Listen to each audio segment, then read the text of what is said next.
You know what time it is. Welcome to Great Table Talk. Four childhood friends coming together to make a difference in our everyday community. Enjoy this week's episode.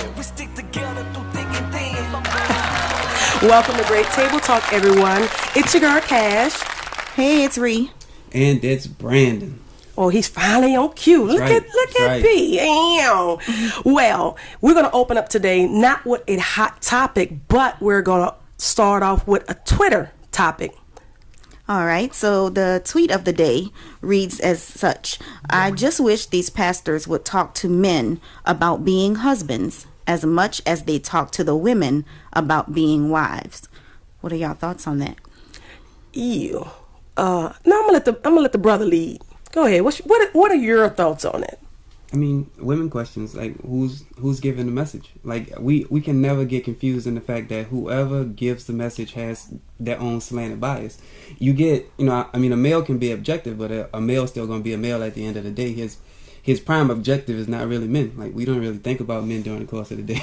Okay. So we fast. What is that? It's not fascinating. What's that? We fixate. We fixate on women more than we fixate on men. So we what's that other Bible thing? We don't see the straw in our own eye. The plank in our own eye. Mm-hmm. We'd rather see the speck in our brother's eye. I mean, but okay. Which here's my thing. You said the pastor who tweeted this? I'm not sure who this young lady is. But state the statement again because I want to make sure. I just wish these pastors would talk to men about being husbands as much as they talk to the women about being wives. Okay, being raised in the church myself, I have seen quite a bit of bias, and it did harp a lot on wives being wives, but the men, they would probably say, love your wife as Christ loved the church, and that's probably like the most that I've heard most ministers say. I'm sorry, ain't that terrible? Then should we put on? Okay, phone on mute. Check me out. But here's the thing. I think it's important for churches, ministers, leaders to speak on both. I think it's very, very important. I'm telling you, a lot of brothers don't know how to be husbands because they were never really taught. You get what I'm saying? Mm-hmm. And I really kind of find it kind of tough for a man to speak on a woman being a wife. Mm-hmm. Because the Bible states, and again, I know I don't want to get churchy, but the Bible speaks that the older woman should teach the younger women how to be wives. Mm-hmm. So my thing is, if everybody do their job, you know what I'm saying, women, do your job and have a mentor or sit at the feet of wisdom of these older women who've been there and done that, I think we'll be in a better place.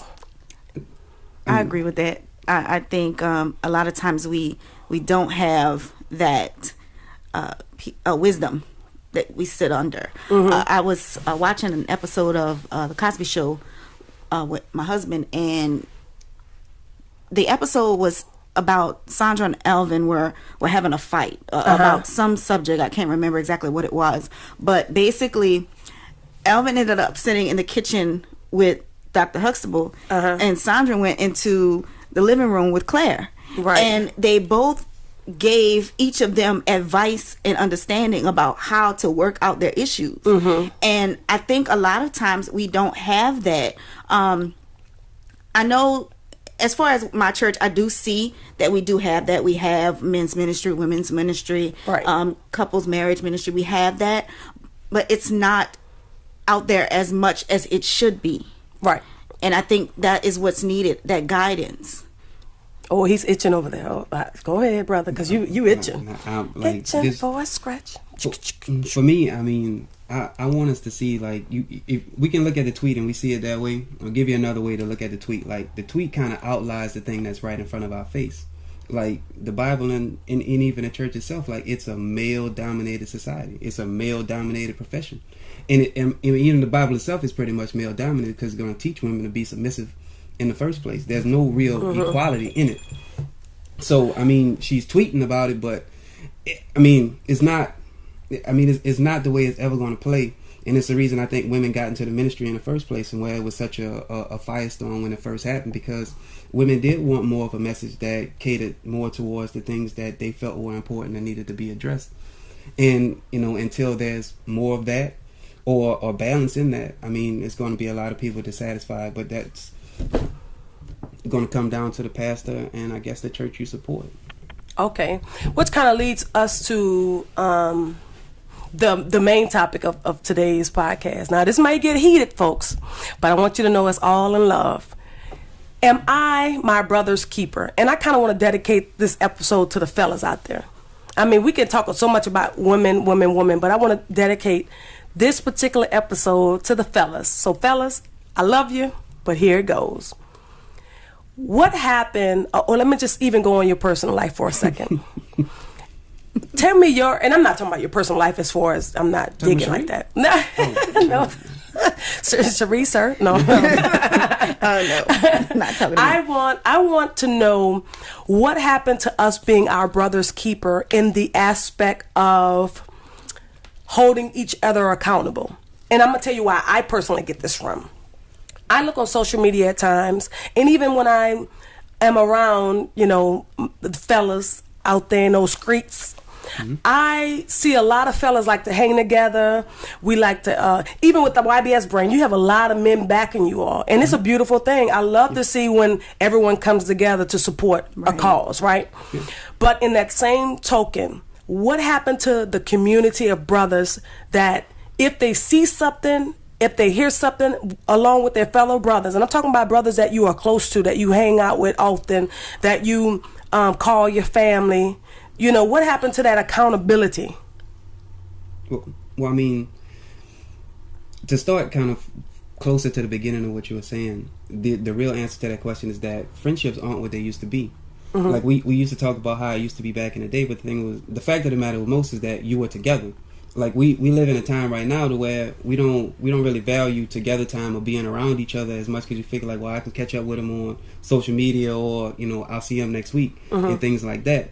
And when you don't have genuine friendship or you don't have genuine physical bonds, the things change. Like I think people get caught up with thinking that people are friends that aren't really friends. And if you're talking about holding each other down and really having a brotherhood, like you got to have that friendship. You got to have that feeling that like that man's my brother. If not, then it's just another dude in the street. And you don't have that. Like I think if we get back to valuing together time and putting things together, that's why when there are a group of people and a lot of people together, how powerful it feels inside of you because there's power in that. Like physically being around each other brings a complete different energy. It does. It does. And what I'm trying to say, when can we start that? I mean, I understand that we got away with it for so long, but when can we start that? That's on us. Like if the three of us can have this conversation, then it's on us to make it happen. Right. Like, I think that's a lot of our problem too. Is like we all have the idea, we all have the vision, and we all say we want to back it, but we don't want to be the person to make it happen. Right. Like, and I'm gonna tell you one thing that personally get on my nerves, and I'm not asking you all to co-sign on it, but this is a personal thing, so blame me. I am sick and tired of organizations, groups, cliques, gangs. Okay, not the gangs, whatever. But let's even start in the church. You have a lot of brothers in the church that may do certain things. And I'm not saying, even in friendship and in family, you're going to have people that do things that you don't agree with. But it's that accountability. What happened to that accountability? We always quick to want to rep something. I'm a Q, I'm a this, I'm a that. I ain't just singling out Qs.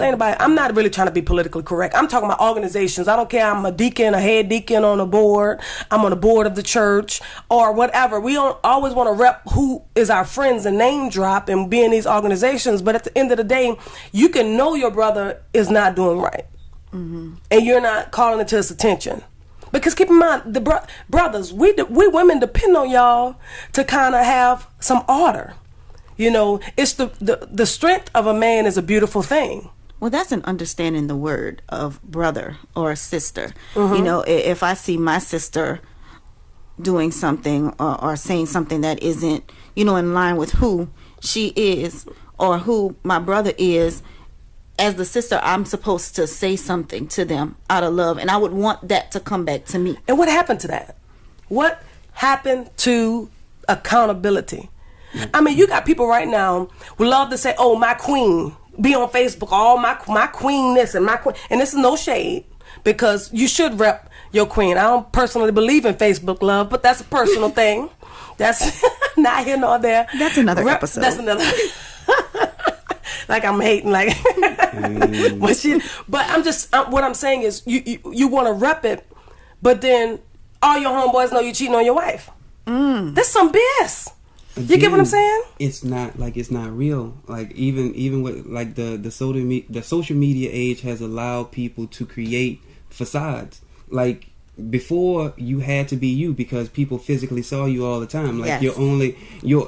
We shaped that character of you around what we saw daily, not what you manufactured and make believe for us. Okay. And as long as those things are in place and those people don't come out, then they get to kind of live in that false reality. So who's really trying to check a man that's already living in a false reality? Like, he already knows it. You like, for a man to go and tell a man that's already living in a lie, you can't tell him nothing that he doesn't already know. He's making a conscious decision to make those decisions. Okay, so what is our responsibility when we see this? And I understand that he may be living in this false sense of reality, because I'm telling you, a couple times on Facebook, I was hanging out with MC Lyte, LL Cool J and them. You get what I'm saying? But people who know me knows the truth. But it's not about what social media says. It's about the person who I walk beside. I call my friend calling me out on my BS. Because that's the only thing that's going to keep me straight, is that accountability. That goes back to Brandon's point earlier. A lot of times we're not together. A lot of times where we are and how we connect is, unfortunately, online. Okay, in saying that, those people who call you friend and that you hang with often, you get what I'm saying, that you've established some level of accountability. But I think that does happen. You don't, because I know I have private conversations with people that maybe can continue in a habit, and it doesn't mean that the conversation wasn't had or he wasn't checked on what it was. It's just that they're in it, like they've committed to this, even if if you were talking about infidelity and things like that, like they already know it's wrong. They've committed to it. Like it ain't it ain't really one of those things where it's like, you know what, bro? Yeah, you're right about that.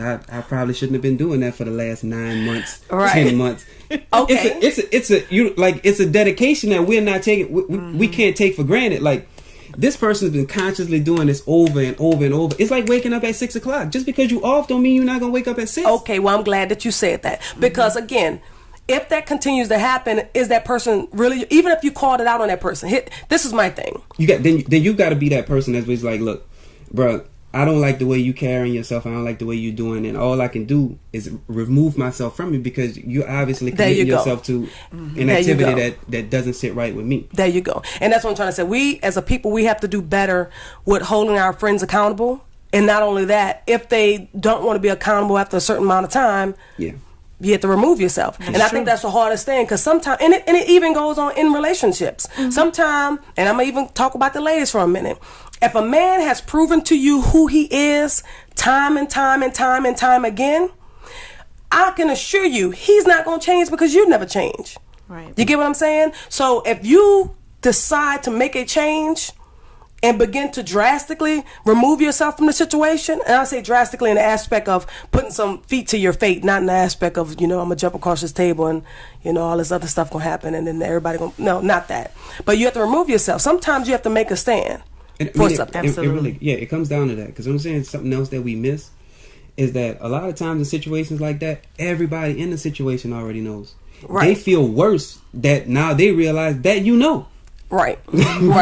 Right. Right. And sometimes stuff got to get exposed. I think if people stop pussyfooting around the idea of standing up for something that's righteous, like my righteous may not be your righteous. Yeah. You get what I'm saying? My passion may not be your passion. But if we are in a community and communing with one another and call ourselves friends and there are certain core things that shouldn't go against the grain of who we are. I mean, I agree with that, but I was just saying, like, it all falls on us, because if we know somebody's a robber, we stay away from him. We make sure that they don't know that we got nothing that's value. Like, I mean, if a person's a cheater, we don't turn away from them the way that we turn away from somebody that we feel is going to harm us. We feel like that's their issue, that's their thing that they got to take care of. Right. You're right. That's real talk. I mean, I think this particular episode of this podcast has definitely been, you know, close to my heart, because it's just, even as individuals and myself as growing throughout the years, I know that the people who are close to me, I owe them, it's a responsibility of mine to not only be accountable to those people, but also for those people to be accountable to me. Yeah. And that's when you notice the older you get, kind of the circle gets a little smaller, because Absolutely. your standards, you know, kind of becomes refined over some time. Definitely. And if you have a friend, I mean, a friend should be able to check you. Like if they can't, then they're not really friends. Right. That's That true. comes with the word. Yeah. That comes with that title.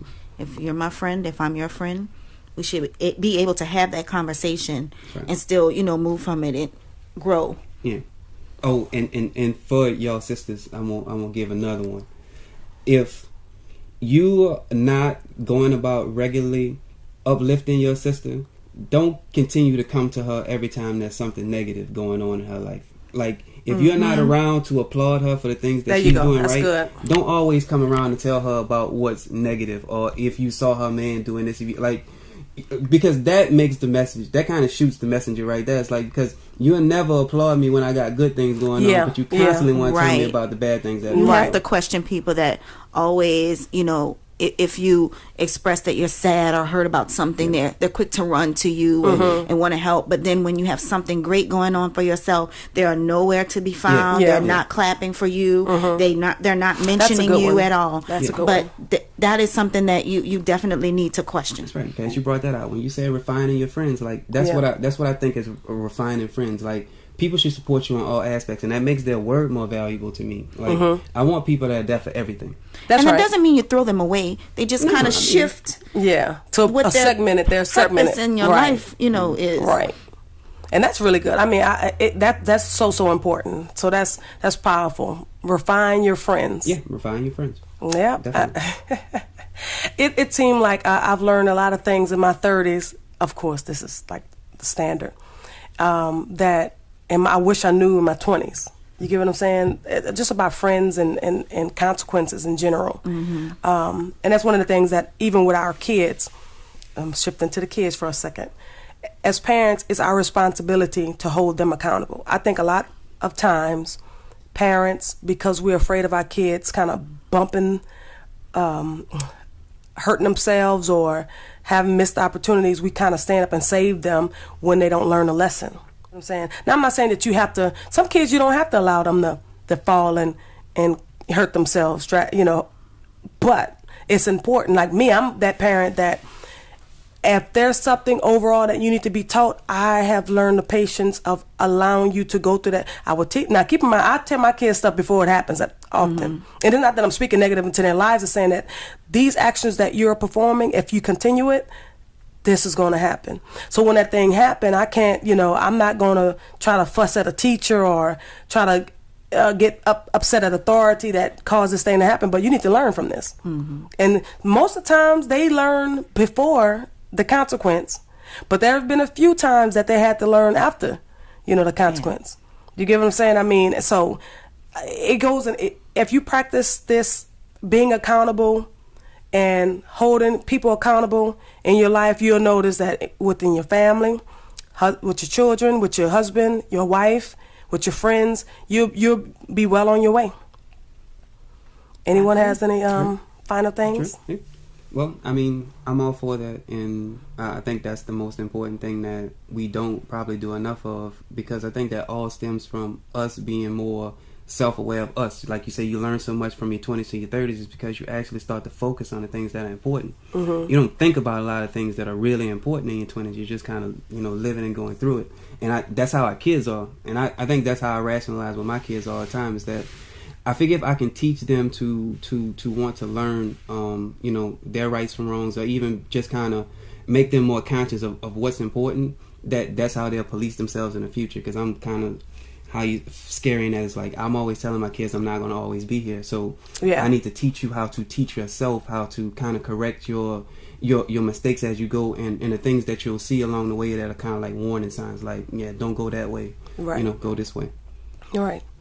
And another thing about am I my brother's keeper? That is, I was sent a Facebook message of, I don't know if you all remember this, but It was a guy, a little boy. He was like 10, maybe 8, 9 years old. The one that stole his grandmother's car and was joyriding. I love that. I watch that on Yo, YouTube all the time. Okay, so I know. I just said I've admitted that out loud. right? Yeah, but I mean, it We all is have our funny guilty though. pleasures, Yeah, you know. it's funny. And I want to do hood rat things. And what he said, I want to hang out with my friends and do hood rat things. yeah. Now they followed him through the 8th grade, and he graduated. You know, and he was like, I'm going to play football, and blah blah blah. Now recently, he was arrested, and his grandmother still raising him. He was arrested, and I'm not quite sure what his age is, but I think he's in high school, around 16, maybe 17 years old. And he was arrested because he and his friends got a Lyft driver, a couple guy friends and one girlfriend, and the girl got dropped off to her destination, and I think he pulled out a gun, or one of his friends pulled out a gun, and he got around in the driver's seat, and he drove off with the Lyft driver's car, he and his friends. So he's in jail. His friends are free, but he's in jail facing these charges. Wow. So somewhere along the line, we failed him. And I'm talking about our community and our society. Because now keep in mind, his grandmother been raising him. I don't really know what happened with his parents, mom and dad, but I can assure you that right there is a great representation of what's going on in our everyday community.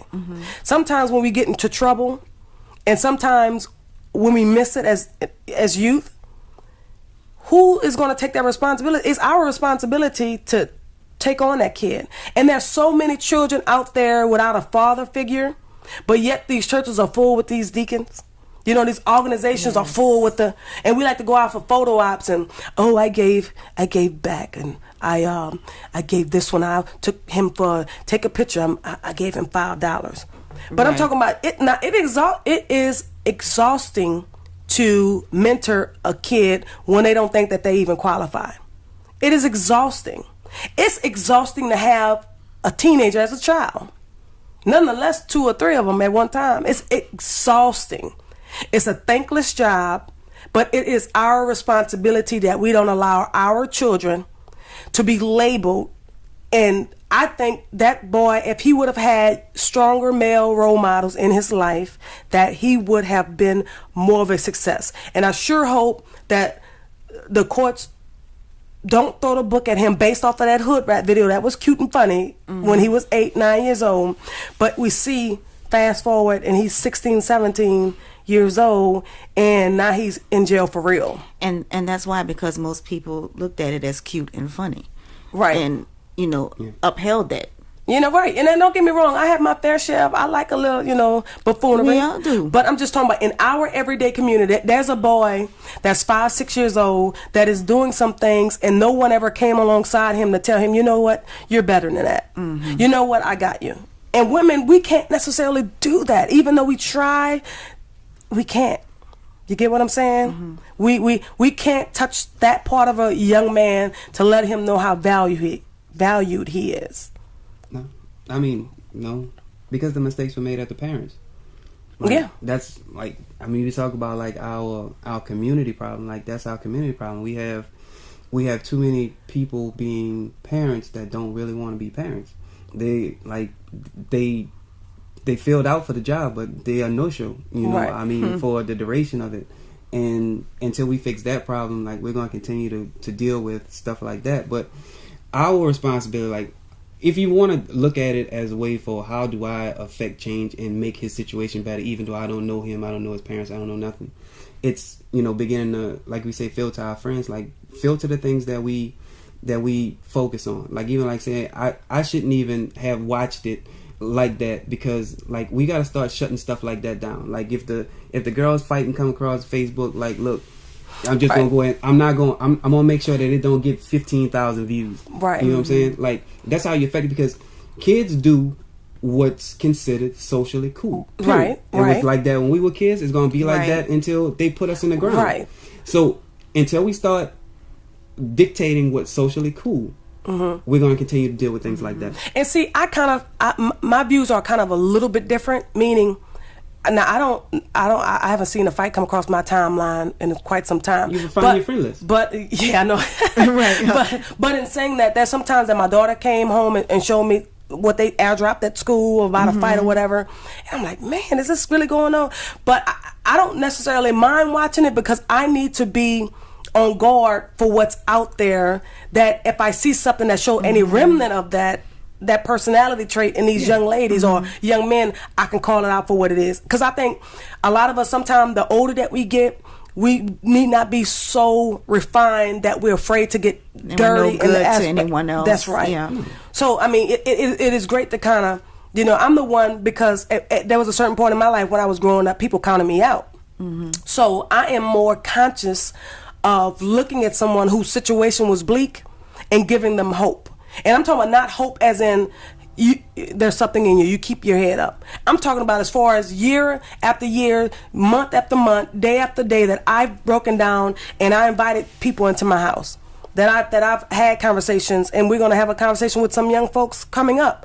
But I want to know what's going on with you. Well, I'll give you a dope kind of spin on that for something that's real. And anybody listening to this, they can check it and maybe fact find it on me and do it. But you say 60s and 70s and stuff like that, or 50s, when we didn't have conversations about the birds and the bees. We didn't really talk about sex in the household, and it was a discouraged thing. And if you got pregnant, you probably had to hide it because you were afraid for anybody to know. Then we got into the age to where it's like, I want to be so open with my kids about sex, and I want to make sure that they use a condom when they do this and do that. There are more kids being made now than were ever done, made back then. And you didn't know nothing. You didn't even talk about it. Right. When we begin to make things socially acceptable, the damage is far, because even with your child is not even a fighter, but something in her brain when she watches those fights, like everybody thinks that that's cool. Like a part of you's like, I want to be in one of those fights one day. Right. Because I have an audience. Because you have it, and those are the little things that are stuck in your subconscious that we don't pay enough attention to, and that's what affects everything around us. And I think it's important to change the narrative. Exactly. To change the narrative. Yeah. So just because, and when she showed me that, I'm like, so how do you feel about that? And she wasn't even on recorded the video because it was off campus, but it was sent to her, and that was sometimes, like I have one kid, she all about it. I'm gonna be honest, she all like, if I was, I'm like, no. And I have another kid that she's like, I mean, oh my gosh, you see that? I can't believe they did that. Where are the parents? Why wasn't the police called, And then I have another kid that's like, see, that's why I don't even fool with this foolishness. I don't have no time for that. If I saw that happen, I'll be the one that called 911 and I'm out. You get what I'm saying? So I have 3 different personalities, but it gives me a great indication on the youth of today. I have 3 kids that was raised in the same household, that have the same mom and same dad, and their personalities are so different based on their group of friends and their levels in life. So that lets me know that there's a greater need out there. Yeah. Just start thinking about things conceptually of how you viewed your parents and their advice to you when you were growing up, and think about now and really reflect on your kids, the things they watch, their friends, the music they listen to, and how much their actions follow suit with all the different content that they put into their heads. And they have exposure to so much more. Oh, yeah. It's not as controlled. If we wanted to watch something on TV, it wasn't on our phones. We didn't have access to it. You had to go in front and get permission to watch the TV. Yeah. Like now, not so much. Okay. The kids dictate what's going on in the household. But even with us now, like the 2-year-olds are just walking around with their little tablets or their phone, because we really don't want to be parents. Like we want to have you, we want to love you when we want to, and then we want you to not bother us the rest of the time. I'm gonna tell you, but it's so easy being parents on Liberty Kids. Yeah, that's true. Here, baby, and then I'm gonna be honest. If I had a little baby, they'll probably have an iPad. I'm not saying it's right, but they would. My goddaughter loves my phone. I'm here to tell you. She takes it and sits down in the corner and just going. But this is also coming from a parent of a 15-year-old that does not have a cell phone. So I'm one of the, but let's wrap up this podcast. But I want to challenge you all before we end. Ask yourself, are you your brother's or your sister's keeper? And if you're not, begin to refine your outlook on things and your friends, and then you answer that question honestly for yourself. If you want to share it below. If not, just make sure you do the work. So we're signing off. It's Cash, Ree, And Brandon. And have a good one. Bye. Yeah. Okay.